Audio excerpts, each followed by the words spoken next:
Olá, boa tarde, tudo bem? Hoje é sexta-feira, dia 7 de outubro. O crescimento de casos de agressões entre jovens e adolescentes traz uma dúvida aos pais. Que orientação se deve dar aos filhos quando se envolvem em confusões que acabam em brigas e ameaças? E a escola? Qual é o papel dela para evitar a violência? No Link News de hoje, a gente quer saber a sua opinião. Você acha que a responsabilidade pelo aumento da violência entre os jovens é principalmente da família? É o que perguntamos para você na enquete de hoje.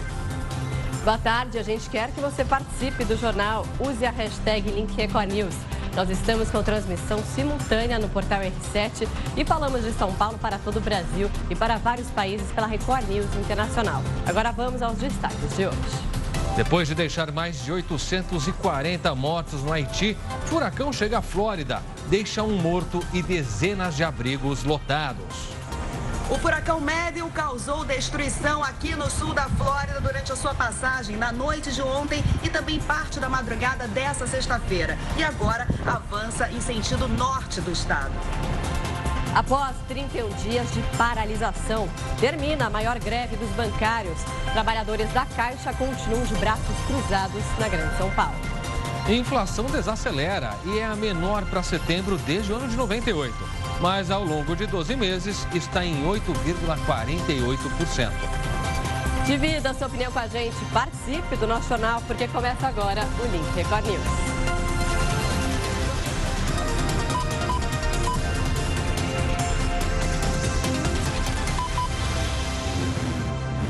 E a gente começa essa edição da tarde do Link Record News com a informação de que os bancários da Caixa Econômica Federal de São Paulo, Osasco e também outras 15 cidades do estado decidem daqui a pouco, numa nova assembleia, os novos rumos da greve. Os trabalhadores, a gente relembra para você, rejeitaram a proposta feita pela FENABAN, a Federação Nacional dos Bancos. Mas os funcionários dos bancos privados aceitaram a proposta e voltaram ao trabalho hoje. Quem conta os detalhes é a repórter Larissa Alvarenga. Olha, bancos privados e o Banco do Brasil voltaram a funcionar hoje. Essa agência onde nós estamos, que fica na Avenida Paulista, abriu normalmente às 10 horas da manhã. Agora, os bancários da Caixa Econômica Federal decidiram continuar a greve em 7 capitais, inclusive aqui em São Paulo. Depois de 31 dias de negociação, os bancários aceitaram reajuste salarial de 8%, mais abono de R$ 3.500. Além disso, foi garantido para o ano que vem um aumento real de 1% em todos os salários e verbas para a categoria. Ok, obrigado, Larissa, pelas informações.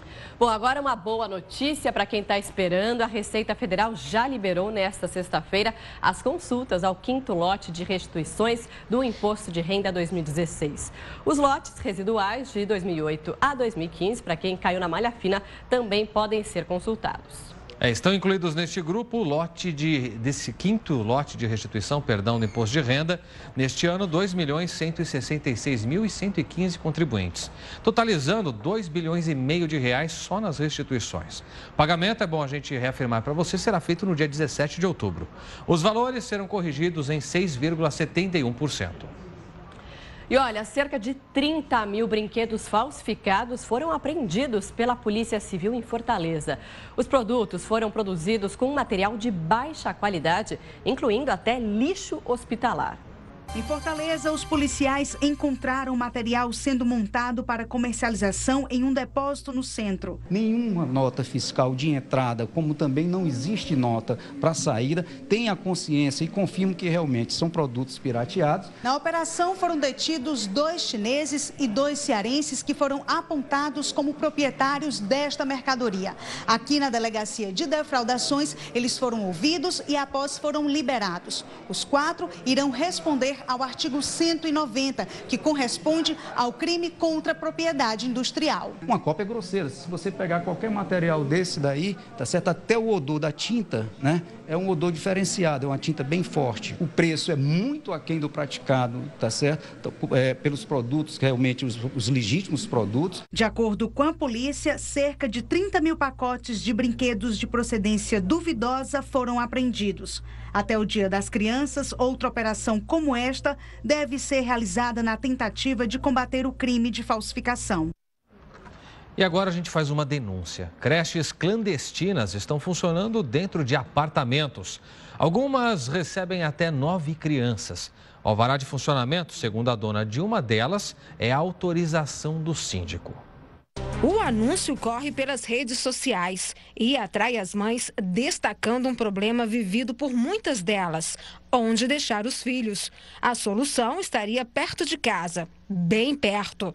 As creches anunciadas funcionam dentro de apartamentos. Nossa produção ligou para uma delas. A produtora primeiro perguntou sobre os preços. E aí, como é que são os valores? Então, período integral até dezembro, a gente está, o valor normal é 550, né? Sim. Mas até dezembro, R$500. A gente está com promoção de inauguração, R$500. Minutos depois, a confirmação. Aí é tudo tranquilo, né? É legalizado, não tem nenhum problema, porque eu fico preocupada. Não, olha só, deixa eu te explicar. O condomínio aqui, Totalville, como você já sabe, é um condomínio residencial. Não é permitido nenhum tipo de atividade comercial dentro do condomínio. Eu sei. Dentro das quadras. Então, assim, não é legalizado. Sei. Não posso dizer para você que é, porque não é. Se precisar de uma nota fiscal, eu não tenho. Entendi. Porque eu não tenho CNPJ, aquela coisa toda. Eu costumo até dizer que nosso alvará de funcionamento é a autorização do síndico. Fomos até a creche que funciona no apartamento. A dona nos recebeu, mas não quis gravar entrevista. De acordo com ela,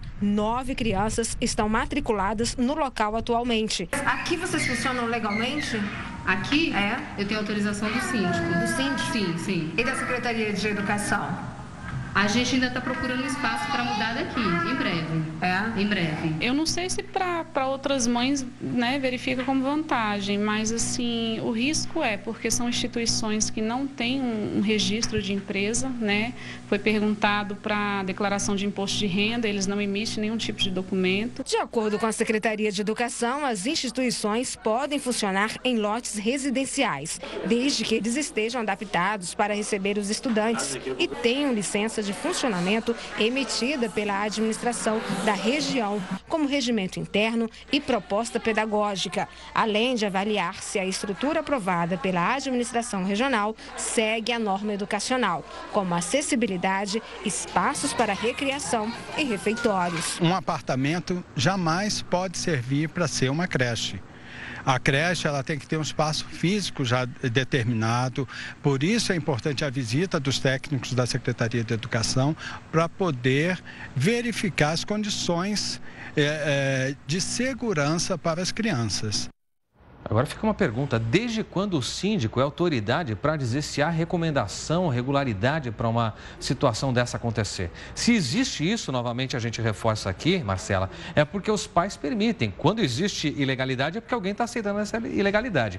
Como é que um pai, como é que uma mãe tem coragem de entregar uma criança pequena nas mãos de gente que não é capacitada para isso num espaço de um apartamento? Minha gente, onde é que nós vamos parar com isso? Exatamente, um espaço que não é adequado, né? Um apartamento, as crianças vão ficar trancafiadas lá dentro, não tem ali nenhum tipo de entretenimento, né? De crescimento mesmo, né? Nem proposta pedagógica, como foi dito. Com pessoas que não estão preparadas, enfim, são simplesmente jogadas ali para ficar com alguém enquanto os pais conseguem ir trabalhar a situação lamentável. Agora, só para fazer você que é pai e mãe e deixa seu filho numa situação assim, pensar um pouquinho. Se acontecer alguma coisa com seu filho ou filha, quem é que vai responder por isso? Só para você pensar se vale a pena. O barato sai caro, como a gente tanto fala aqui. Fica a reflexão. Bom, e o crescimento de casos de agressões entre jovens e adolescentes traz uma dúvida aos pais. Que orientação se deve dar aos filhos quando eles são espancados ou ainda ameaçados por colegas ou amigos? E a escola, não é? A gente se pergunta qual é o papel dela para evitar a violência. A nossa repórter Elaine Cortes conversou, portanto, com especialistas e traz agora dicas que você confere nesse momento.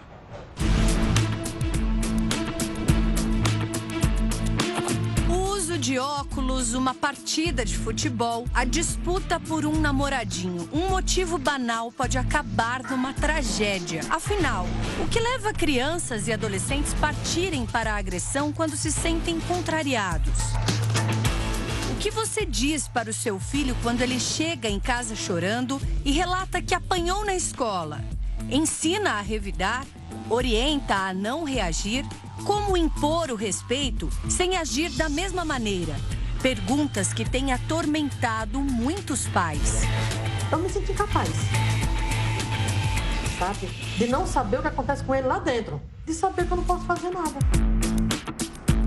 Esta mãe não corrige os filhos batendo. Em casa, a educação é evitar o confronto e nunca optar pelo revide. Mas ela se sente perdida nas próprias orientações. O filho de 14 anos, desde os 10, é vítima da agressão. Já chegou a vez dele levar chuto, levar tapa, sabe? Levar cadernada, papel na cara, sabe? Jogar água nele. Então, todo tipo de constrangimento que uma pessoa pode ter, ele já teve. Esta semana, mais um caso repercutiu em todo o país. 4 adolescentes entre 13 e 16 anos foram apreendidas por agredir e torturar uma garota de 14 anos em Trindade, região metropolitana de Goiás. A vítima levou socos, pauladas e foi esfaqueada. O ato infracional teria sido motivado porque o ex-namorado de uma das adolescentes estaria ajudando a vítima a organizar uma festa de 15 anos. O filho de Ana Paula já escapou da morte por pouco, também por uma razão absurda. Como eu não me enturmo com ninguém, aí tipo, eu acho que eu sou snob, essas coisas. Gostaria de ser mais solto, mas eu não consigo, eu sou muito tímido. Vão bater, vão matar, vão esfaquear, vão esfolar ele vivo. Botar arma na minha cara, é mais pra intimidar. Soco, murro, empurrão. Não tem como defender. Em casa, o adolescente sempre foi advertido para nunca reagir. Mas ele não sabe como lidar com a situação. Nem ele, nem a família. A Beatriz falou que não podia fazer nada. Ah, mãe, é muito aluno para tomar de conta. Como é que a gente toda hora vai surpreender um aluno? Mas meus filhos vêm para a escola, aprender, não posso ser judiado dentro da escola. Eu não bato dentro da minha casa. Depois de 4 anos apanhando constantemente, o garoto passou a ter um comportamento diferente em casa. Ele ficou agressivo com meu outro filho. Ficou mais agressivo. E assim, ele começou a falar mais alto do que a gente. Ele não quer ir para a escola de jeito nenhum. Já tentei tomar muito remédio para passar mal, essas coisas. Para não poder ir à aula, para não ver as pessoas, sabe? O caderno está praticamente em branco. Ele perdeu meses de aula. Tiro agora nota baixa, prova, perdi matéria, perdendo também. O medo é de me matarem mesmo, né? A falta de um aluno em classe nem sempre é só uma consequência do bullying. Muitas vezes é o reflexo de uma ausência que já existe em casa. Tantos casos de violência entre crianças e adolescentes provocam uma reflexão. De que maneira a educação da família continua aqui na escola? E de que forma a escola pode educar para além das salas de aula? Uma criança que passa por humilhações, agressões, ela tende até deprimir. Ela sofre muito. É muito sério o sofrimento causado pelo grupo. É muito sério. Então a escola não pode, não tem direito de se calar. A escola tem tanta responsabilidade quanto a família. É preciso que os pais estejam firmes, mas é preciso que a escola corresponda. Dentro dela não haverá bullying. A escola também tem que ter um papel interventivo, tanto com o agressor quanto com a vítima. Por que esta criança que está sendo agredida continua permitindo ser agredida?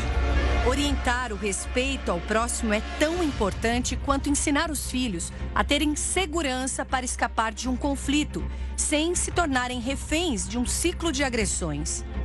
Eu acho que a questão não é revidar, é ensinar essa criança a ser assertiva e confrontar o agressor com firmeza. Porque se ela for estimulada a revidar com outra agressão, ela passa também a ser agressora. E ela vai achar que na vida adiante ela vai resolver sempre as questões de agressão com outra agressão. Para a educadora que ensina professores a lidar com desafios semelhantes, a violência deve ser tema de estudo e debate em todas as séries, nas escolas e em casa, o quanto antes. É preciso, então, explicar, conversar, dialogar com aquele que sofre e mostrar apoio da família. Isso é o que a família deve fazer. Mas basta não, é preciso mexer também dentro da escola. Então a família deve ir, deve falar e a escola deve acolher. A fase onde se moldam valores éticos e morais num indivíduo, segundo os estudos, é nos 3 primeiros anos de vida. Isso quer dizer que até as brincadeiras são assunto sério e podem tornar crianças inocentes em potenciais vítimas ou agressores. E ensinar para a vida é ensinar a viver coletivamente. Então, é papel da escola, sim, na interação com a família. Não pode trabalhar desarticuladamente. E é com base nessas informações que a gente então elaborou a enquete de hoje e perguntamos a você agora. Você acha que a responsabilidade pelo aumento da violência entre os jovens é principalmente da família? Para votar nas nossas redes sociais, entre no Twitter, no Facebook da Record News, comente, participe, use a hashtag Link Record News ou também mande sua mensagem pelo nosso WhatsApp, o número vai aparecer aqui embaixo, é o 11 95307 1851 e tem participação chegando na tela, Clébio. Vamos para a tela então, a gente começa com a participação do Daniel de São Paulo e diz certamente a responsabilidade é da família, pois quem educa é a família. O papel da escola é ensinar, como diz o ditado, tal pai, tal filho. Tá certinho, Daniel? Obrigado por participar. É isso aí. O Jonas de Hortolândia, São Paulo, diz o seguinte: uma boa parte sim é da família, porém a maior parte da própria pessoa, ele acredita. A decisão de fazer o bem e o mal cabe a nós e não aos outros. Então, a opinião do Jonas. Bom, é difícil, complicada, né? Polêmica essa questão, porque os pais, claro, têm muita responsabilidade, mas também tem a questão individual, de personalidade, enfim, de cada ser humano. E vamos ver, então, o que as pessoas acham, né, na nossa enquete. Numericamente, vamos acompanhar se as opiniões batem, então, com a nossa votação. O resultado vai aparecer na tela para você. Parcial da enquete diz que 60% das pessoas, então, concordam com isso e 40% não. Resultado que você pode mudar, basta que vote e também compartilhe suas experiências dentro desse tema com a gente. Daqui a pouco vamos voltar a falar disso. É isso aí, o Link Record News faz uma pausa agora para os nossos apoiadores e volta em instantes. Veja a seguir, depois de deixar mais de 840 mortos no Haiti, furacão chega à Flórida, deixa um morto e dezenas de abrigos lotados. E também a gente faz um alerta sobre saúde para você. Tratar a dor de cabeça frequente com analgésicos vendidos sem receita nas farmácias pode mascarar doenças mais graves, hein? Cuidado! A gente explica mais daqui a pouquinho. Até já! 3 horas da tarde, mais 22 minutos. Estamos de volta ao vivo com o Link Record News e mais informações para você. Pois é, depois de provocar mais de 840 mortes no Haiti, o furacão Matthew atingiu a Flórida, nos Estados Unidos, hoje. 600 mil casas estão sem energia elétrica. Segundo os bombeiros, a passagem do furacão provocou pelo menos uma morte. Uma mulher teve uma parada cardíaca e, por causa dos ventos, os serviços de emergência não conseguiram chegar até a casa dela. O presidente dos Estados Unidos, inclusive, Barack Obama, disse agora há pouco que as maiores preocupações são com as regiões da cidade de Jacksonville e também com o estado da Geórgia. Ele pediu à população que saia das regiões mais próximas do mar e que procure abrigo em regiões mais altas. Nossa correspondente, Tina Roma, está na Flórida e mostra pra gente agora qual é a situação por lá. Boa tarde para vocês. O furacão Matthew já passou aqui pelo sul da Flórida. E, Gotino, como a gente pode ver lá no fundo, ó, o céu já começa a abrir, não venta nesse momento, não chove mais, mas não foi isso que aconteceu a partir das 5 da tarde de ontem e assim continuou até a noite e também parte da madrugada. Muita chuva e principalmente muito vento e muita destruição. Por isso, as autoridades pedem que hoje quem possa permaneça em sua casa para evitar qualquer dano que tenha sido causado pela passagem do furacão por aqui. Muitas árvores caíram, várias regiões ficaram alagadas, mais de 200 mil casas ficaram sem energia elétrica. Hoje, a maioria do comércio de Miami e Fort Lauderdale volta a abrir normalmente. Aeroportos e portos já estão funcionando também. Nesta sexta-feira, o furacão atinge o norte do estado. Cerca de 1,5 milhão de pessoas ainda não podem voltar para suas casas. O vento chegou mais forte em Cabo Canaveral, onde fica a NASA, chegando a uma velocidade de 180 km por hora. Em Orlando, todos os parques continuam fechados. É a 7ª vez que a Disney World fecha seus parques temáticos em 45 anos de história. O furacão deve deixar o estado da Flórida ainda esta noite, seguindo em direção à Geórgia, Carolina do Sul e do Norte. A previsão é que ele faça um círculo e volte a passar pelas Bahamas e Miami no início da semana que vem, mas como uma tempestade tropical. O Haiti foi o país que mais sofreu com a passagem do Matthew e destruiu 80% de suas casas, de acordo com dados locais. 4 pessoas morreram na República Dominicana. Não há registro de mortes causadas pelo furacão na Jamaica, Cuba, Bahamas e nem aqui no estado da Flórida. O novo furacão surgiu ontem à tarde no Oceano Atlântico. Por enquanto, Nicole não ameaça nenhuma região habitada e tem força menor do que o poderoso Matthew. Mas o Centro Nacional de Furacões dos Estados Unidos não descarta um fortalecimento deste outro furacão a partir das próximas horas. E os brasileiros que vivem na Flórida se preparam, portanto, para a chegada desse outro furacão que se formou. E claro, o Matthew, que ainda circula, pode voltar a passar por lá, viu, Marcela? Pois é. E aqui no Brasil, companhias aéreas cancelaram os voos para aquela região. Os cerca de 300 mil brasileiros que vivem na Flórida se preparam para a passagem do furacão.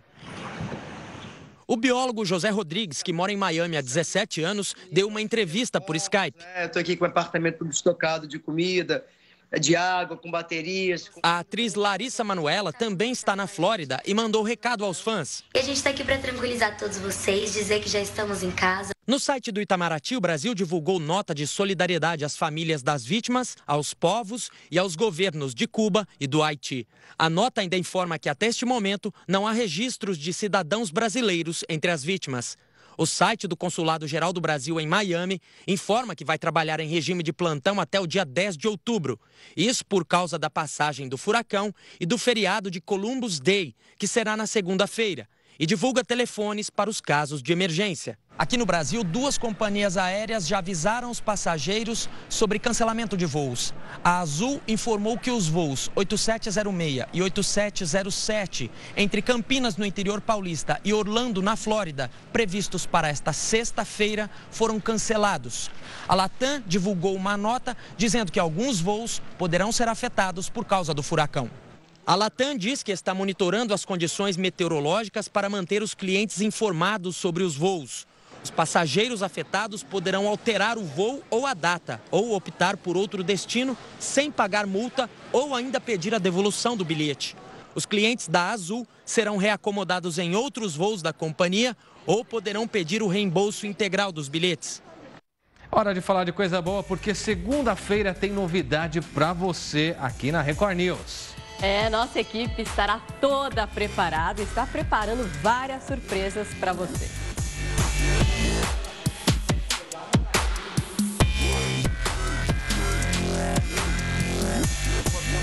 Só não precisar desligar.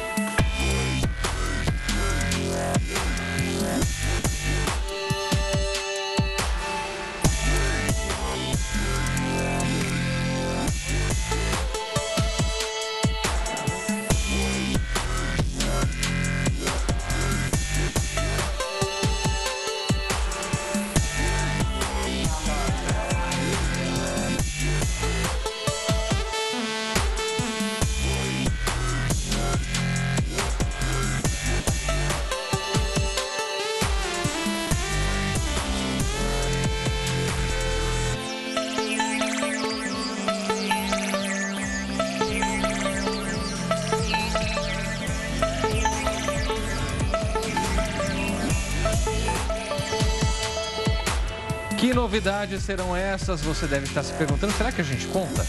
Eu acho que a gente vai ficar mais bonito, digamos Talvez assim. Sim, né?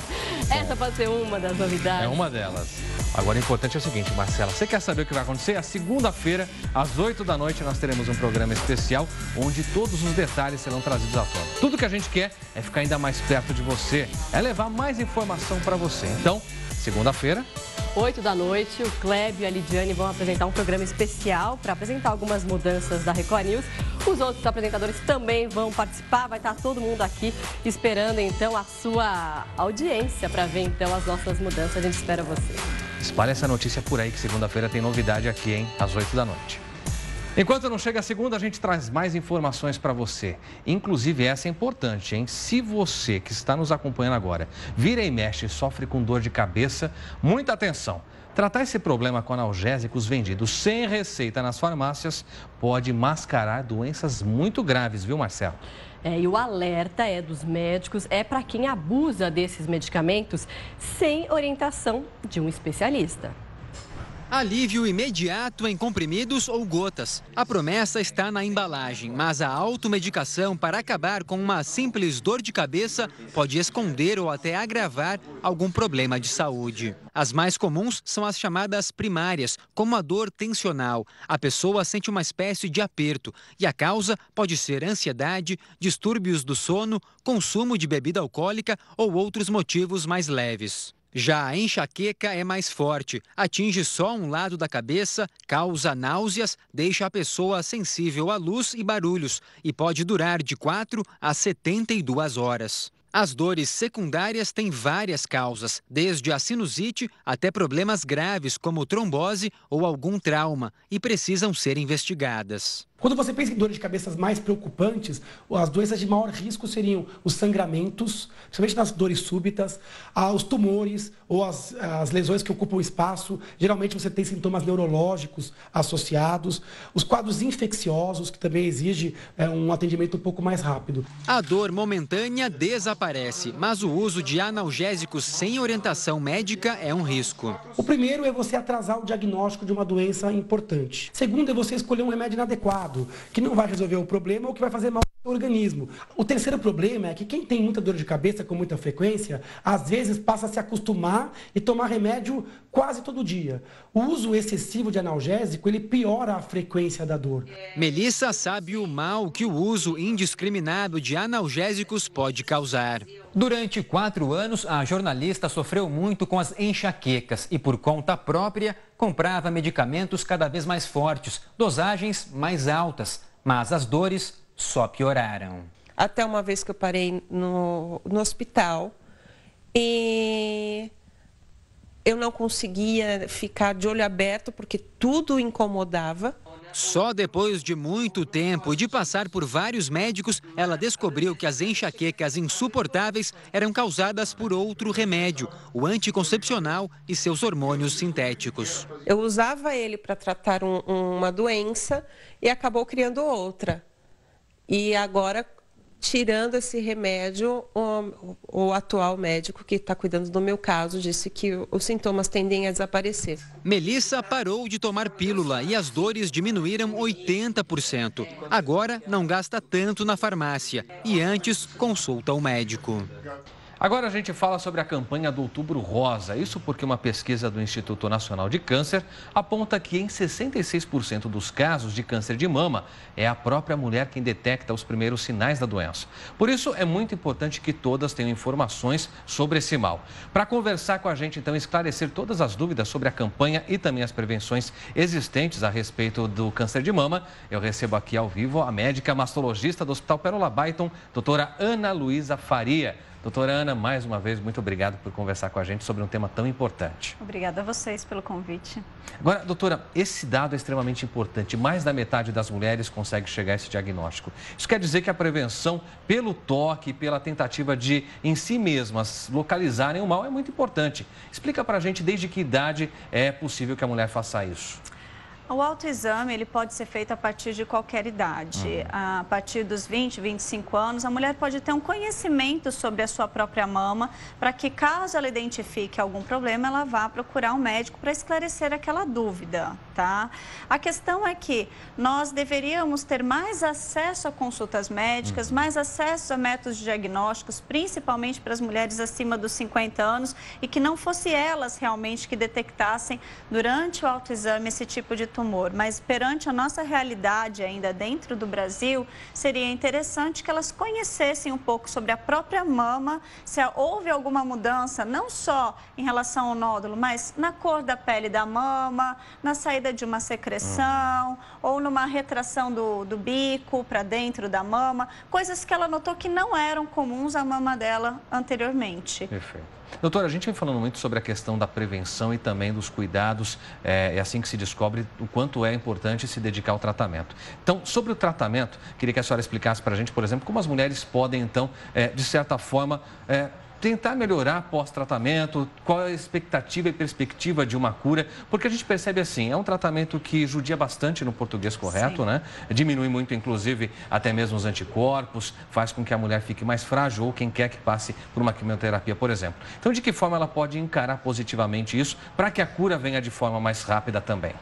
O tratamento, sim. O tratamento é um tratamento muito pesado, porque as cirurgias são cirurgias que deixam cicatrizes, marcas, às vezes até mesmo mutilante. E a quimioterapia pode abaixar o sistema imunológico. Mas o que a gente tem que levar em consideração é que hoje, com todos esses tratamentos, as mulheres têm cura, atingem a cura para o câncer de mama. Então, esse deve ser o foco final. É fazer tudo o que é possível agora, no momento em que ela sabe que ela está com a doença, para que ela tenha uma sobrevida longa, mais de 5, 10, 15, ou que nunca mais venha a ter ou recorrer dessa doença. E isso é possível, principalmente nos casos de câncer de mama iniciais, que são aqueles tumores menores detectados pelos exames. A gente sabe, doutora, voltando a falar um pouquinho da questão de diagnóstico e de prevenção, que no Brasil, infelizmente, nem todos têm acesso às questões adequadas, isso desde tratamento, mas também passando por a questão de equipamentos que possam levar a mulher a esse diagnóstico.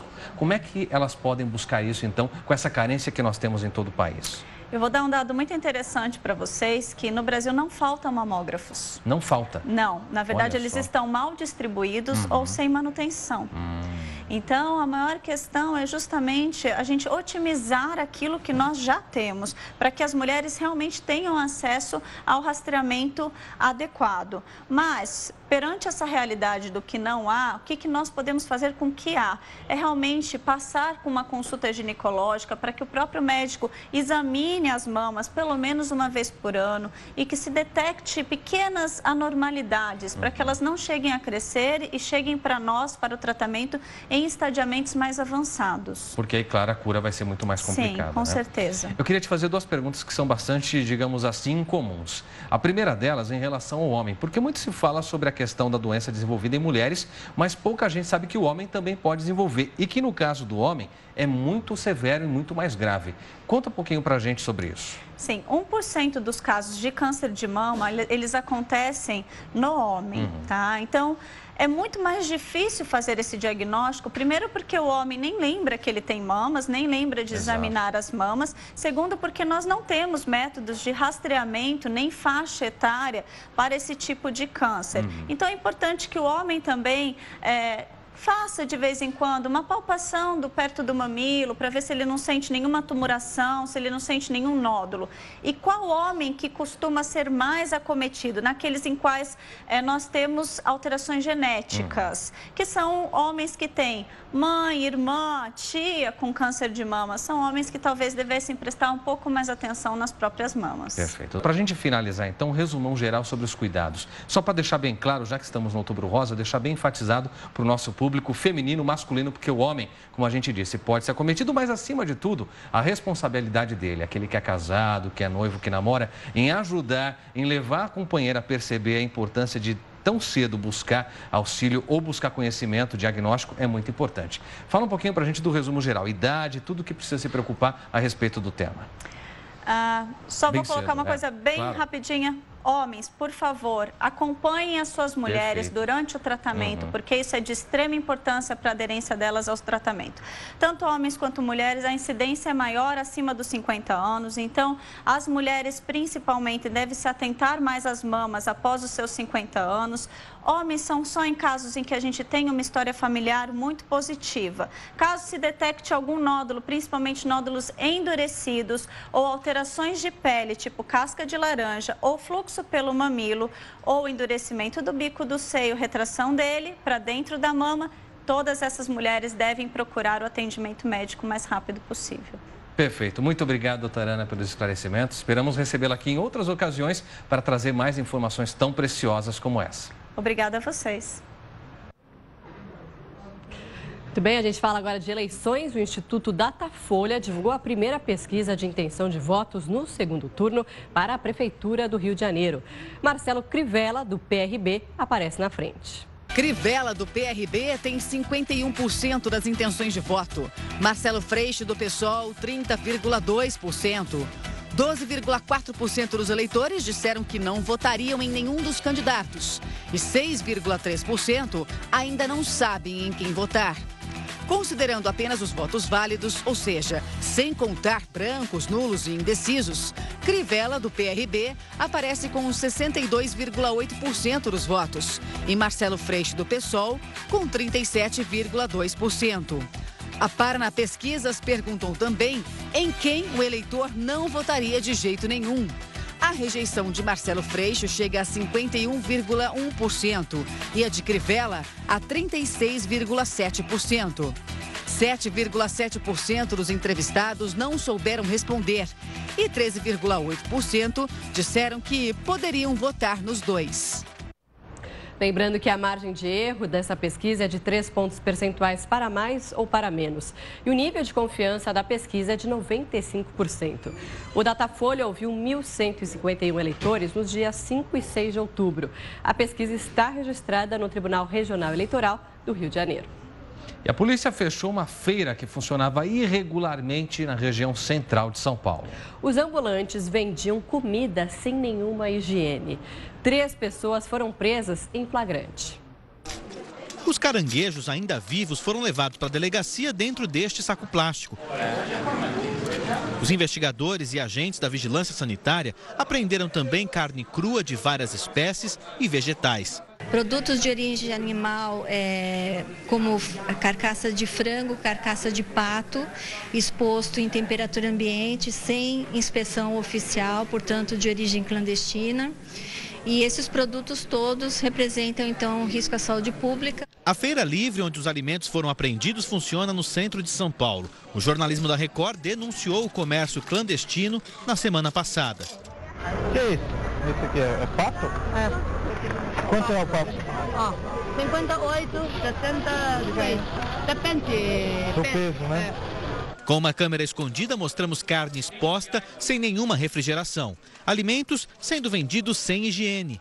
Uma ameaça à saúde das pessoas que acontece há tempos na mesma região. Os vendedores e os clientes são geralmente chineses. Esse aqui é o quê? Esse peixe de bolinha. Peixe? É, peixe de bolinha. Eu nunca vi isso aqui, não. A operação reuniu agentes da Vigilância Sanitária e da Polícia Civil. 3 pessoas que estavam vendendo produtos na feira foram presas em flagrante. Pagaram fiança de 1 salário mínimo e foram liberadas. Não vão responder esse procedimento em liberdade. São 3 pessoas de origem chinesa, como os demais que normalmente participam dessa feirinha. Está todo dia aqui? Mas traz marreco algum dia ou não? Marreco, se você pediu, automaticamente já tem. É? Bom, agora uma pergunta. Você sabia que não precisa respeitar a fila do ponto de táxi?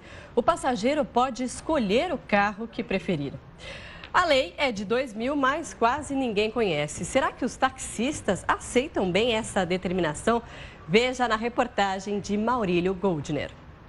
Você chega no ponto de táxi e encontra vários carros. Em qual você embarca? Entra no primeiro que tiver. Para embarcar. E por quê? Existe fila para absolutamente tudo na vida da gente. Quem chega em primeiro lugar precisa ser atendido em primeiro lugar. Se existe uma fila, esse primeiro chegou em primeiro lugar. Esse precisa ser atendido em primeiro lugar. Mas já faz um bom tempo que não precisa ser assim. Tem lei que dá aos consumidores o poder da escolha. Acho que é legal sim, que aí você tem escolha, né? Você pode escolher. Ele que é o pagador, ele que é o tomador do serviço, ele deve saber escolher o produto que ele atrai. Foi no ano 2000 que uma portaria estabeleceu que o cliente não tem que seguir essa tal fila do ponto de táxi. Eu acho que o cliente tem direito de escolher o carro que ele quer sair. Com a mudança, o passageiro usa o critério que ele bem entender para escolher o táxi. Pode ser um carro mais novo, um carro maior ou até mesmo um taxista que ele já conhece de outras viagens. O problema é que na prática, nem sempre isso funciona. Emerson já tentou pegar o táxi de trás, em vão. Existe uma fila, né, o procedimento deles. E aí quando você quis pegar o outro? Eles não deixaram. Andréa passou por isso recentemente e se atrasou, porque teve que esperar pela volta do taxista que não estava no carro, só porque ele era o primeiro da fila. A pessoa estava num barzinho tomando um café, né, e o táxi estava ali aberto e eu tive que aguardar o taxista terminar o café. Os taxistas afirmam que conhecem e respeitam a lei. Eu acho que o passageiro escolhe quem ele quer, ele está pagando o serviço. Eu sempre acreditei nisso, eu sempre achei ótimo. Tem carro que tem um porte melhor para portar mala, conforto, então eu sou a favor, sim. E não tem como alegar que não sabem, até porque uma nova portaria publicada nesta semana confirmou o direito de escolha do consumidor. E tem mais duas novidades sobre a regulamentação do trabalho dos taxistas.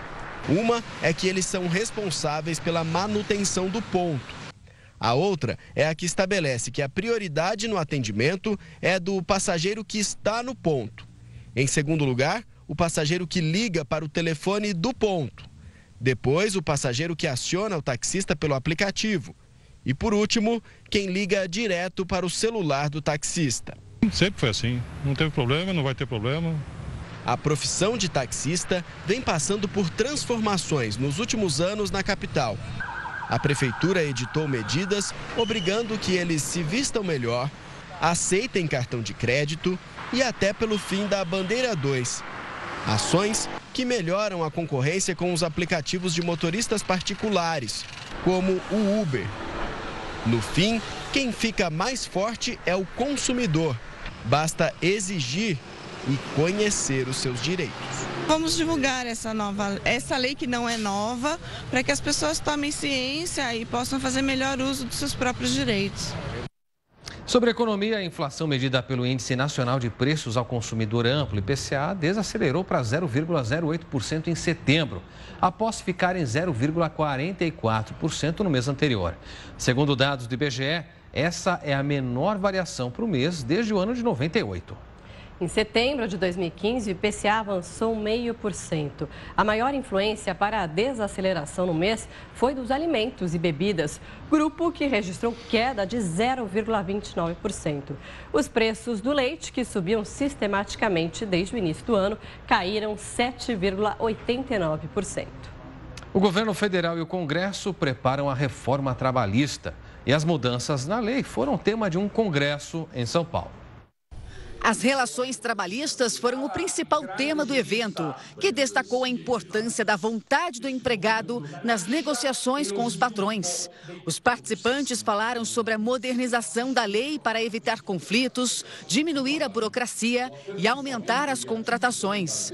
O presidente da Rede Record participou da abertura do Congresso. O país está aprisionado numa legislação que não evoluiu junto com as relações de trabalho, não evoluiu junto com a tecnologia, não evoluiu junto com o próprio trabalho. Então, rediscutir, colocar na mesa esse tema é de fundamental importância para que a gente possa evoluir nas relações de trabalho, para que a economia do país possa evoluir, para que o país como um todo possa se tornar um país mais justo.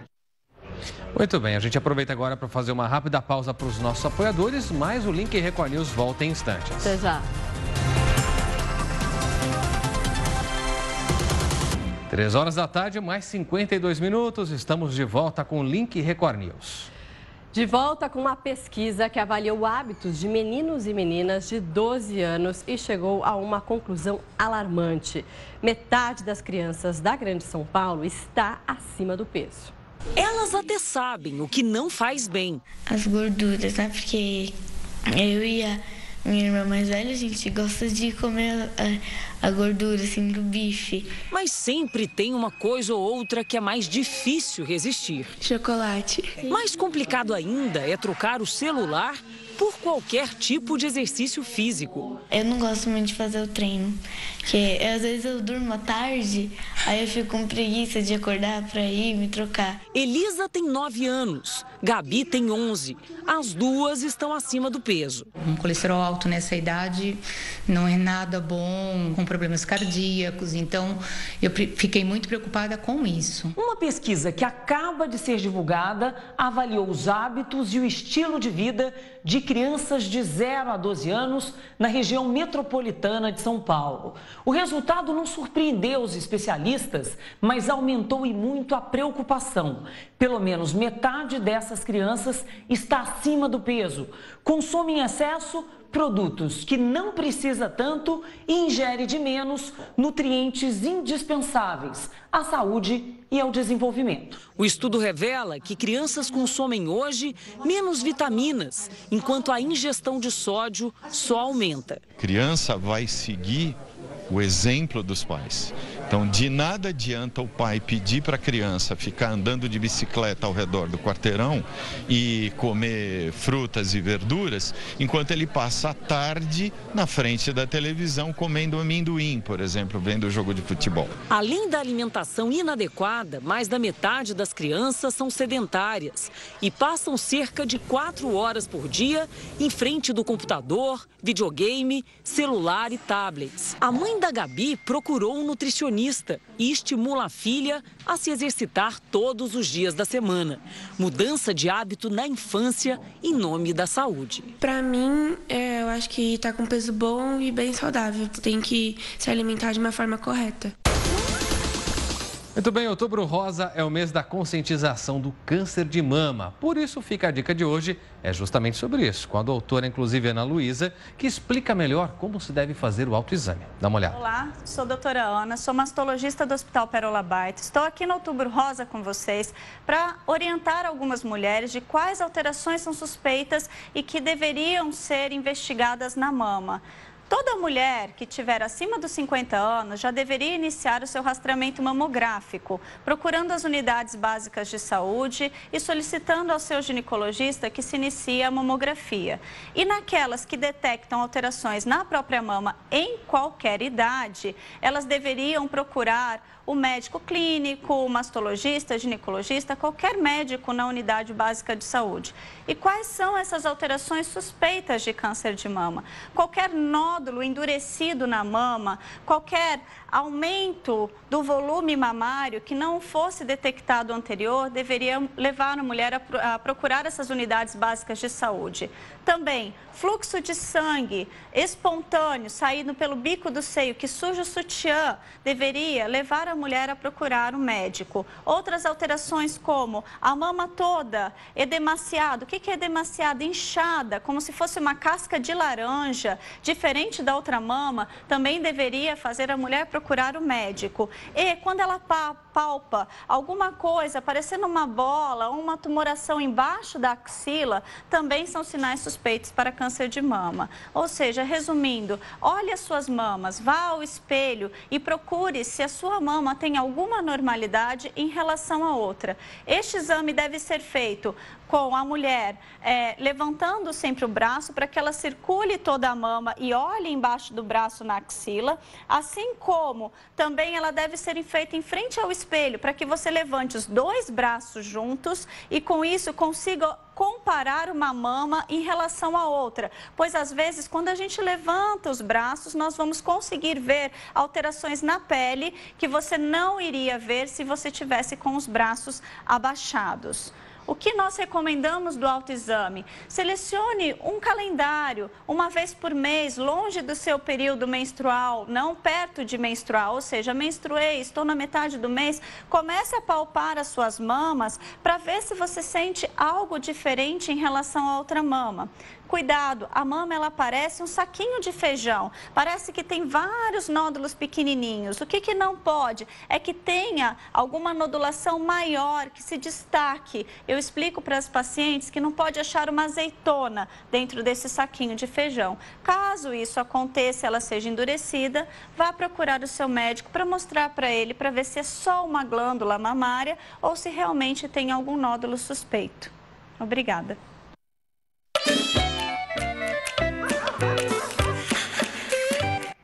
Sexta-feira, como você sabe, é dia de Link Pet aqui no Link Record News. E como aconteceu na primeira edição, agora na segunda a gente recebe de novo a bióloga e especialista em comportamento animal, Luísa Cervenka, que vem trazer para a gente mais esclarecimentos sobre o Outubro Rosa no mundo dos animais. Só para te lembrar um dado muito preocupante, porque o tumor de mama representa 40% dos casos de câncer em cães, segundo pesquisas da Unesp. Por isso, Luísa, é importante mais uma vez você aqui reforçar para os donos de animais, em especial, por que tantos casos acontecem com animais, em especial com os cães? O que acontece, na verdade, não são muitos casos, mas sim os animais, eles estão vivendo mais. Então, a expectativa de vida antes de uma cadela era de até 9, 10 anos. Hoje, dependendo do porte, pode chegar até 20 anos. E o câncer de mama, ele está muito relacionado com uma doença senil. Então, quanto mais velho o cachorro, mais chance de ter o câncer de mama. Mas é muito simples. Com a castração, você pode prevenir esse tipo de doença e daí não ter nenhum problema em relação a isso. Machos também podem correr também, desenvolver esse tipo de doença, tanto para cães quanto para gatos ou não? Podem. Os machos também, assim como nos seres humanos, podem. É muito raro, mas podem ter. E por isso mesmo, é muito mais agressivo esse tipo de tumor quando acontece nos machos. Então, é sempre importante fazer o exame, tanto em macho quanto em fêmeas, para qualquer carocinho, qualquer grãozinho de areia que aparecer, levar ao médico veterinário, porque o quanto antes for feito esse diagnóstico, melhor é a recuperação. Agora tem uma questão muito importante, você falou da idade. Então, a partir de que idade eu devo prestar atenção e de que forma, então, eu consigo identificar que o meu bichinho pode ter desenvolvido um câncer de mama? A identificação é através do exame mesmo, da palpação. Então, colocar o cachorro ou o gatinho de lado ou com a barriga para cima, fazer essa palpação, principalmente na região das virilhas, da axila, apalpar maminha por maminha, tanto em macho quanto em fêmeas, isso desde o início da vida. Claro que acontece mais quando o animal é mais senil, mas o quanto antes for feito esse exame, mais chance a gente tem de encontrar isso inicialmente. E para prevenção realmente é a castração, então a castração ela é indicada principalmente antes do segundo cio, que diminui muito as chances de ter o tumor mamário. Agora, Luísa, uma questão importante é saber o tratamento para eles, porque a gente sabe que no ser humano o tratamento judia bastante, né? Quimioterapia, às vezes radioterapia. Para os animais também é assim o tratamento? Como é que se trata o câncer de mama nos nossos bichinhos? Depende muito do tipo do câncer. Então, nos cães e nos gatos existem mais ou menos 3 tipos de tumores mamários. Um que é mais tranquilo, com uma malignidade menor. Então, muitas vezes só a retirada desse tumor e a retirada da cadeia mamária junto com a castração já vai resolver. Mas, dependendo, precisa realmente entrar com uma quimioterapia. Tudo isso prescrito pelo médico veterinário, pelo oncologista, mas existe um terceiro tipo, que é o mais agressivo de todos, que existe uma ideia mais ou menos de 6 meses de expectativa de vida quando acontece esse tumor. A gente está falando de cães e gatos. Existe uma incidência maior no cão em relação ao gato? Qual deles que costuma ser acometido com mais facilidade por essa doença? Tanto em cães quanto em gatos pode acontecer realmente o tumor mamário. Mas a diferença é que em gatas é muito maior a chance de ser maligno.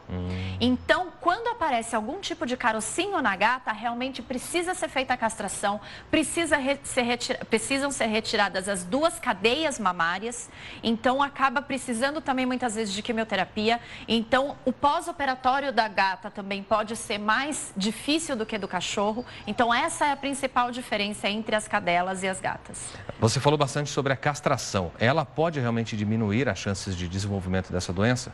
Sim, e quanto antes for feita essa castração, maior a chance de não haver o tumor mamário. Então, por exemplo, nos Estados Unidos, existe uma regulamentação para que as cadelas e as gatas sejam castradas antes do primeiro cio. Então, lá há 20 anos, eles não têm estudos de câncer de mama, porque não acontece. O câncer de mama, ele é principalmente alimentado pelo hormônio ovariano. Como na castração são retirados o útero e os ovários, então não tem mais a secreção desse tipo de hormônio para alimentar o tumor. Então, por conta disso, lá nos Estados Unidos não tem mais câncer de mama. Aqui a gente ainda está iniciando essa questão da castração. Então, por isso é muito importante entrar em contato com o médico veterinário, conversar sobre os pontos positivos da castração e antes, pelo menos, do segundo cio, é importante que seja feita a castração. Além da castração, que outras formas existem para prevenir esse mal?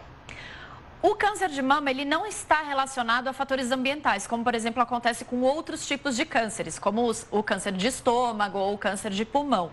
O que acontece, que pode ajudar, são algumas substâncias antioxidantes, que liberam um pouco, diminuem a liberação de radicais livres no corpo. Então, por exemplo, vitamina C, vitamina E, ômega 3, são nutrientes que podem ajudar. Não vão resolver, mas podem ajudar na prevenção. Mas realmente o melhor é a castração e essas substâncias, esses nutrientes, devem ser recomendados pelo médico veterinário. Muito bem, Luísa. Obrigado pelas informações de hoje, pela visita da Paris, que estava um pouquinho nervosa na primeira edição, mas agora na segunda você viu que ela ficou mais familiarizada com as câmeras, né? A gente te espera sexta que vem com mais informações sobre o mundo dos pets para você. Até sexta-feira que vem, um ótimo final de semana. Obrigado para você também, Luiz. A gente aproveita para fazer um rápido intervalo para os nossos apoiadores, mas o Link Record News volta em instantes com muito mais informações para você. Até já. 4h08, Link Record News de volta com a sua participação. Hoje, na enquete do dia, a gente abordou a questão do aumento da violência entre jovens e adolescentes. E a gente perguntou para você se você acha que é culpa principalmente das famílias. A gente agradece as participações e agora a gente tem o resultado final da enquete. Exatamente, conhecendo a sua opinião agora com a nossa enquete, fechando com o resultado de 60%, então, dos internautas votando sim, acham que a responsabilidade é principalmente da família, e 40% dizendo que não. Muito obrigado a você que votou, que manifestou, que pensa. Segunda-feira a gente volta com o Link Record News ao vivo e mais da sua opinião, mais da sua participação por aqui. Bom, com a sua participação, a gente encerra essa edição do Link Record News. Se você quiser sugerir algum assunto para o jornal, mande uma mensagem para o nosso WhatsApp. Participe também nas nossas redes sociais. Use a hashtag Link Record News. Lembrando que a gente se encontra por aqui de segunda a sexta, sempre em 2 edições. 11 da manhã e 3 da tarde, sempre ao vivo, hein? Fique agora com o programa Pet Channel, mas siga participando pelas redes sociais e também antenado com a Record News. Até mais, um ótimo final de semana. Tchau, tchau. Bom fim de semana.